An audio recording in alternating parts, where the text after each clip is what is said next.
Stephen Kinnock. Thank you, Mr. Deputy Speaker, and I'd like to thank my honourable friend for this morning, who's not in his place at the moment, and it's always a pleasure to follow my honourable friend for Cardiff North. Mr. Deputy Speaker, I rise today to speak about a gross injustice visited upon the people of Wales not far from this house here in London. On the 10th of February 2018, the Welsh people were, quite simply, robbed blind. With this being the delayed St David's Day debate, I'd expect there to be many rugby fans here today. But for those who don't know what I'm talking about, I'm referring, of course, to the recent outcry in the Wales-England Six Nations rugby match, when the referee fatally denied a legitimate Welsh try, which proved to be decisive in the result. We saw Wales denied what we were due, and we were ignored by those in power. And I'm afraid that's a running theme in political and public life as well. The rugby pitch is not the only place where England and Wales are not on a level playing field. Not the only place where better judgment and match reviews are needed. But in spite of all that, we persist. Just as I have faith in the talent and promise of Welsh rugby, so I have faith in the talent, promise and future of Wales. Our best days are still ahead of us. Whitehall may not play fair, Westminster may ignore us, and Downing Street may break its promises, but Wales will persist, and we shall succeed. Mr. Deputy Speaker, the Conservative record in Wales is one of false and broken promises. It is one of a government that doesn't listen and doesn't care. And so I rise today to ask what happened to rail electrification? What happened to the Tidal Lagoon? What happened to supporting our steel industry and to investing in our young people? When the Prime Minister famously declared, I will. And may I answer this, because what happened in terms of the £700 million for rail electrification, but he'll be also aware that an extra £1 billion has been taken out by Network Rail when we want extra investment for electrification, straightening lines, at Swansea Metro, and we have far less proportionally investment in rail, something like 1% versus 5% of the population, 6% of the network. Wouldn't you agree we're massively underfunded and we're desperately in need?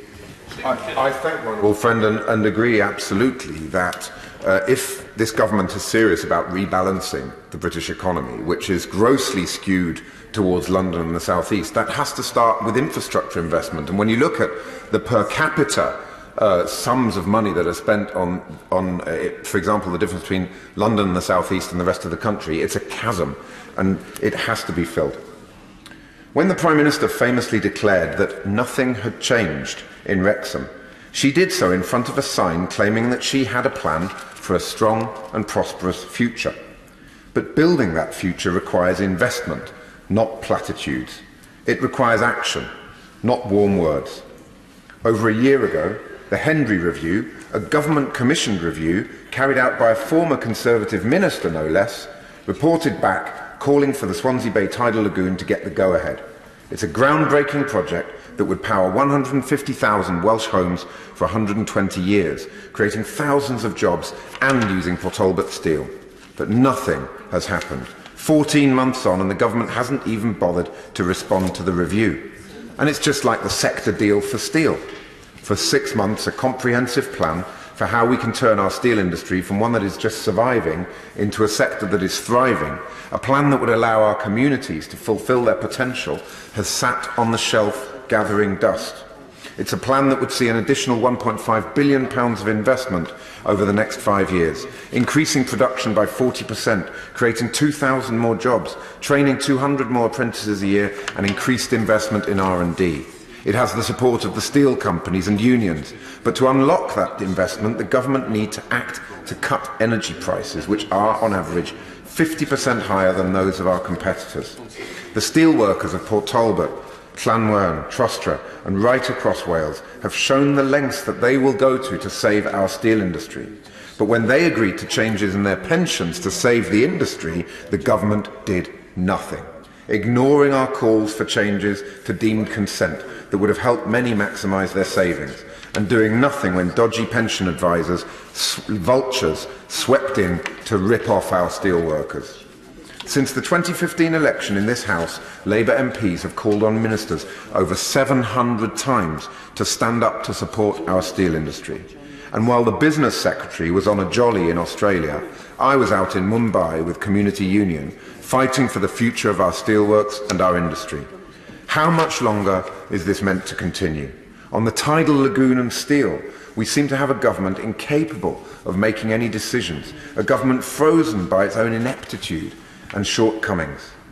But while the Westminster Tories have stood by and done nothing, Welsh Labour has gone to the very limits of what it can do, announcing tens of millions of pounds of support for the Welsh steel industry and a plan for millions to support the lagoon.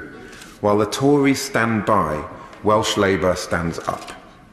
But without more powers, there is only so much we can do. That is why we must see powers given to Cardiff Bay, not hoarded by Westminster after Brexit. Because we've seen that we can't trust the Tories with those powers. They promised electrification through to Swansea. It was in their manifesto.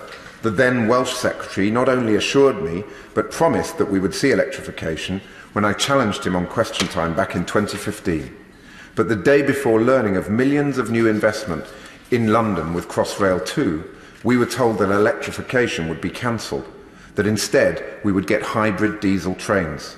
As the Secretary of State experienced, and it's such a pity he's not in his place now so I can remind him, those trains are not so reliable, are they? After his finely balanced photo op with the Transport Secretary, the train broke down and started leaking on its inaugural journey.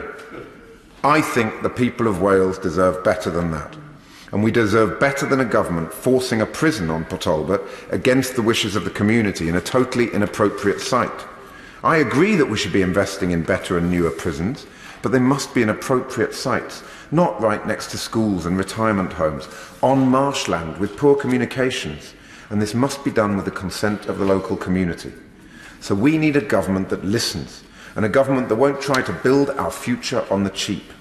Since 2008, some £78 million has been cut from Neath Port Talbot's annual budget, and they're expected to find an additional £60 million over the next 5 years. If they manage to achieve this, it will be the equivalent of them scrapping the entire social services budget. It's a textbook example of the Tory strategy, the devolution of blame. Westminster cuts budgets and forces local councils to cut services or to break the law. As these central government budget cuts have grown deeper, it's been impossible to sustain many services. But in Aberavon we are a community and we stand together. Residents, service users and the council workforce have all played their part in meeting these savings. Council staff took a voluntary pay cut and the community has banded together to take on the responsibilities, volunteering their time and experience, keeping facilities like libraries in Taibach, Britton Ferry and Cummer open. Volunteers have worked hard to keep the Noddfa Community Centre in Glencorrwg, Gwynfi Miners Hall and the Avon Valley Swimming Pool open and to take control of bowling greens and sport pitches. When the government has stood by, our community has stood up. But they shouldn't have to. That community action should be in addition to the state, not in place of it. Mr. Deputy Speaker, there are times at which I worry for the future of our country. We have a government shortchanging the present, a government that claims to know the cost of everything, but knows the value of nothing. A government that seems incapable of taming the Brextremists, whose reckless hard Brexit would devastate steel communities like that in my constituency. But then I remember the steel workers willing to make personal sacrifices to save their industry, community and way of life, to save our steel. I remember those standing by the tidal lagoon despite government delay and incompetence.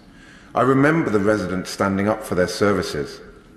But above all, I think of the young people in my constituency, and particularly the incredible young women of LEAD, the Leadership, Enterprise, Activism and Development Programme, delivered by Reclaim.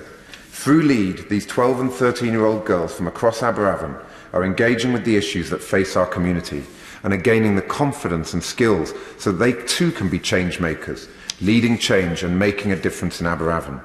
The girls of PT Perfect have put together their manifesto of the issues that are important to them, like homelessness, supporting local businesses, and giving girls the opportunity to be seen and to be heard. They've campaigned tirelessly on those issues and engaged actively with a range of community figures about them. Last month they were in Parliament to mark the centenary of women receiving the vote, and this month they've been selected to appear on stage at the WOW Festival at the South Bank. It is for these girls and for the cohort of boys that will start the LEAD programme in a few weeks' time, and for the thousands of youngsters across Aberavon, that we need the Westminster Government to change their attitude towards Wales.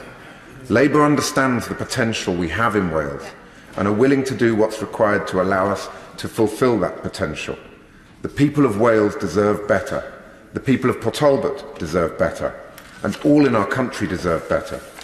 Because we have much to give and much to achieve. But to do that, we need support from a government that believes in Wales and that will invest in our people. Thank you.